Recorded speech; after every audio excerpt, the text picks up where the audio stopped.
नमस्कार मित्रांनो, स्वागत आहे तुमचं बालाजी के टॉक्स या आपल्या यूट्यूब चॅनलवर. तर मित्रांनो, नगर परिषद भरती 2023ची या ठिकाणी परीक्षेची तारीख जाहीर झाली आहे. लेखा परीक्षण व लेखा सेवा ही आपली परीक्षा मित्रांनो होणार आहे 3 नोव्हेंबर 2023ला. म्हणजेच आजपासून एकदम 11 आणि 12 13 दिवस बाकी आहेत. तर एक MCQ सिरीजच्या माध्यमातून आपले प्रयत्न चालू आहे की जास्तीत जास्त विद्यार्थ्यांपर्यंत महत्त्वाचे एक्सपेक्टेड प्रश्न पोहोचावेत आणि त्यांना यात MCQ सिरीजचा फायदा व्हावा. तर पहिले जे व्हिडिओ MCQचे नगर परिषद एक्झाम 2023 या आपल्या प्लेलिस्टमध्ये तुम्हाला भेटतील, त्या पहिले व्हिडिओ पाहून घ्या आणि आजच्या व्हिडिओला सुरुवात करतो. तर पहिला MCQ आहे depreciation arises because of wear and tear, याचं उत्तर आहे.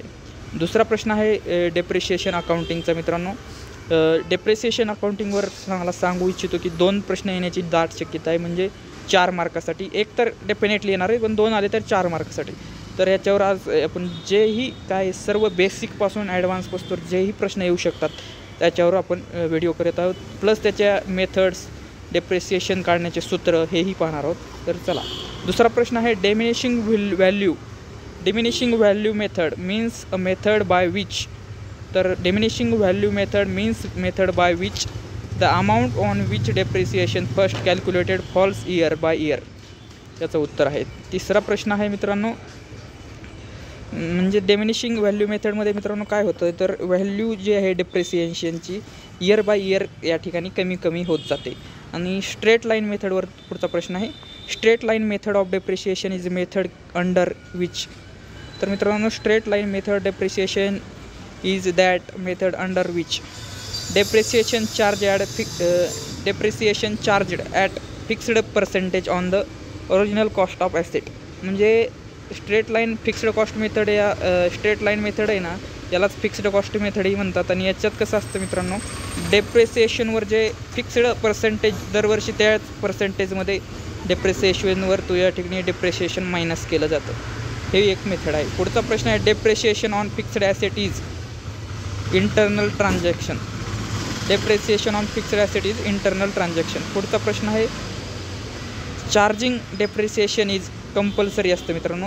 डेप्रिसिएशन या ठिकाणी अकाउंटिंगमध्ये चार्जिंग डेप्रिसिएशन इज कंपल्सरी. आणि 6वा प्रश्न आहे डेप्रिसिएशन इज ए काय आहे, डेप्रिसिएशन इज ए प्रोव्हिजन आहे. डेप्रिसिएशन एक प्रोव्हिजन आहे. पुढच्या प्रश्नाकडे वळूया मित्रांनो. 7वा प्रश्न या ठिकाणी depreciation is a deferred revenue expenditure. Depreciation काय आहे तर मित्रांनो, deferred revenue expenditure. Depreciation is a deferred revenue एक्सपेंडिचरमध्ये हा डेप्रिसिएशनचा भाग येतो. पुढचा प्रकार आहे मित्रांनो, प्रश्न आहे 8वा, depreciation is a process of allocation of cost. पुढचा प्रश्न आहे मित्रांनो 9वा, depreciation is charged on. Depreciation कशावर चार्जड केलं जातं मित्रांनो, हा अत्यंत महत्त्वाचा प्रश्न आहे. Depreciation is charged on fixed ॲसेटवरच डेप्रिसिएशन चार्ज केलं जातं. तुम्हाला तिथं टँजिबल ॲसेट, इंटँजिबल आणि असे अनेक प्रकार येतील. आणि फिक्स्ड ॲसेट, तर depreciation is charged on fixed ॲसेटवरच डेप्रिसिएशन चार्ज केलं जातं. आणि शेवटचा प्रश्न आहे under the diminishing balance method depreciation is charged on. तर मित्रांनो, डेप्रिसिएशनमध्ये कोणते, under the diminishing balance method depreciation is charge on. Diminishing value मेथडमध्ये डेप्रिसिएशन कोणत्या व्हॅल्यूवर काढलं जातं, तर रिटर्न डाऊन व्हॅल्यूवर डेप्रिसिएशन काढलं जातं. तर आता आपण डेप्रिसिएशनचे 10 टॉप महत्त्वाचे MCQ एक्सपेक्टेड नगर परिषद लेखा परीक्षण व लेखा सेवा या परीक्षेसाठी पाहिले आहेत. त्या तर डेप्रिसिएशनचे जे 2 मेथड आहेत त्याचे सूत्र आणि त्या मेथडला आणखी कोणत्या नावांनी ओळखलं जातं याच्यावरही प्रश्न येऊ शकतो परीक्षेत. तर एक बेसिक आणि ॲडव्हान्स लेवलचा आपण कवर करतो. याच्या बाहेर तर मला वाटत नाही प्रश्न विचारतील, पण तुम्हाला एक कॅल्क्युलेशनमध्ये विचारतील. पण तुम्हाला सूत्र माहीत असलं तर डेफिनेटली तुम्ही कॅल्क्युलेशन काढून उत्तर काढू शकता. तर मित्रांनो, या ठिकाणी पहिलं जे डेप्रिसिएशनची अकाउंटिंग आहे, डेप्रिसिएशन कोणत्या अकाउंटिंग स्टँडर्ड अंतर्गत येतं, तर अकाउंटिंग स्टँडर्ड 6 अंतर्गत डेप्रिसिएशन अकाउंटिंग येते. हा एक बेसिक प्रश्न आहे जो तुम्हाला अकाउंटिंग स्टँडर्ड म्हणून भाग बी आहे नगर परिषद एक्झामसाठी, त्याच्यावरही येऊ शकतो. आणि इकडं डेप्रिसिएशनमध्ये येऊ शकतो. डेप्रिसिएशन अकाउंटिंग विच स्टँडर्ड असं आलं तर अकाउंटिंग स्टँडर्ड 6 उत्तर लिहायचं आहे. पहिली आहे डेप्रिसिएशन. डेप्रिसिएशन हे शब्द आहे लॅटिन वर्डपासून डिराईव्ड झालेला आहे. आणि त्या डेप्रिसिएशनमध्ये 2 मेथड आहेत मुख्य, फिक्स्ड इन्स्टॉलमेंट मेथड आणि डिमिनिशिंग मेथड. तर फिक्स्ड इन्स्टॉलमेंट मेथडलाच स्ट्रेट लाईन मेथड आणि ओरिजिनल कॉस्ट मेथड असं म्हटलं जातं. आणि डिमिनिशिंग मेथडलाच reducing balance and written down value method. म्हणजे 2 नावाने या मेथड दोन्ही मेथडला 3 नाव आहेत एकंदरीत. फिक्स्ड डेप्रिसिएशन मेथडला fixed instalment, straight line method आणि ओरिजिनल कॉस्ट मेथड असं म्हटलं जातं. डिमिनिशिंग मेथडला या ठिकाणी मित्रांनो डिमिनिशिंग, रेड्युसिंग बॅलन्स आणि रिटर्न डाऊन व्हॅल्यू मेथड असं या म्हटलं जातं. तर याचं फॉर्म्युला पाहणार आहोत. Fixed instalment or straight line method और ओरिजिनल कॉस्ट मेथड. याचा पहिला फॉर्म्युला आहे depreciation is equal to original cost minus scrap value. तर डेप्रिशिएशनचा या ठिकाणी फिक्स्ड इन्स्टॉलमेंट या मेथडचा फॉर्म्युला आहे depreciation is equal to original cost minus scrap value upon estimated life of year asset in year. म्हणजेच या ठिकाणी तुमच्या त्या फॉर्म्युला दिला जातो, त्याच्यात तुम्हाला original cost, scrap value, estimated life year दिला जाते. त्या अमाऊंट टाकून तुम्ही असा एक अमाऊंट तुम्हाला कॅल्क्युलेशनचा प्रश्न आला तर या अमाऊंट टाकून तुम्हाला उत्तर काढता येतं.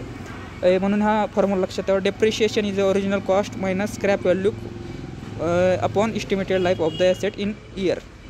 आणि पुढचा फॉर्म्युला आहे depreciation is equal to cost of asset into rate of depreciation 100. तर हा फॉर्म्युला याच्यात 2 फॉर्म्युले वापरले जातात. तुम्हाला फक्त रेट ऑफ डेप्रिशिएशन दिलं तर हा फॉर्म्युला वापरायचा आहे. फिक्स्ड असते पण याच्यात तुम्हाला एक गोष्ट लक्षात ठेवायची आहे, हे फिक्स्ड मेट आहे त्यामुळे 10% असलं डेप्रिशिएशन 10 आणि जे ओरिजिनल कॉस्ट आहे त्याच्यावरच दरवर्षी 10 एक फिक्स्ड मेट दरवर्षी 10% पहिल्या वर्षी जेवढं मायनस होईल तेच पुढल्या वर्षी होणार मग, कारण याच्यात फिक्स्ड कॉस्ट मेथडचं नावच आहे. आता मित्रांनो आता आपण पुढच्या या ठिकाणी पुढच्या गोष्टी या ठिकाणी पुढच्या सूत्राकडे, पुढच्या मेथडचं जे सूत्र आहे diminishing or reducing balance or written down value method. Diminishing, reducing और रिटर्न डाऊन व्हॅल्यू मेथड या 3 नाव आहेत या मेथडची बी. Depreciation is equal to cost of the asset and into rate of depreciation भागिले 100. म्हणजेच cost of depreciation is equal to cost of asset into rate of depreciation upon 100. Diminishing value, reducing balance, written down value मेथडचा हा formula आहे. याच्यात तुम्हाला या ठिकाणी cost of the asset दिली जाईल, रेट ऑफ डेप्रिसिएशन आणि तुम्हाला ते काढायचं. आणि याच्यात मात्र काय होतं, दरवर्षी तुमचं जे डेप्रिशिएशन होतं त्याच्यातनं वरची व्हॅल्यू मायनस झाल्यानंतर वापस पहिल्या ज्या मूळ फिक्स्ड कॉस्ट आहे त्याच्यावरच डेप्रिशिएशन काढलं जात नाही, त्याच्यात कमी होते. म्हणजे रेड्युसिंग रिटर्न डाऊन व्हॅल्यूवर या ठिकाणी डेप्रिशिएशन चार्ज केलं जातं. याच्यावर MCQही घेतला होता आपण. तर मित्रांनो हा व्हिडिओ आवडला असेल तर बालाजी के टॉक्स या आपल्या यूट्यूब चॅनलला लाईक करा आणि शेअर करा. सबस्क्राईब ही तुमची इच्छा असेल तरच करा, कारण आपला उद्देश हा आहे की जास्तीत जास्त विद्यार्थ्यांना नगरपरिषद एक्झाम जवळपास आता 2018 म्हणजे 2020 म्हणजे 4-5 वर्षांनी परीक्षा आलेली आहे. त्यामुळे याचा विद्यार्थ्यांना एक सुवर्ण संधी आहे. नंतर केव्हा येईल याची काही शाश्वती नसते. म्हणून एक जास्तीत जास्त विद्यार्थ्यांपर्यंत व्हिडिओ शेअर करा.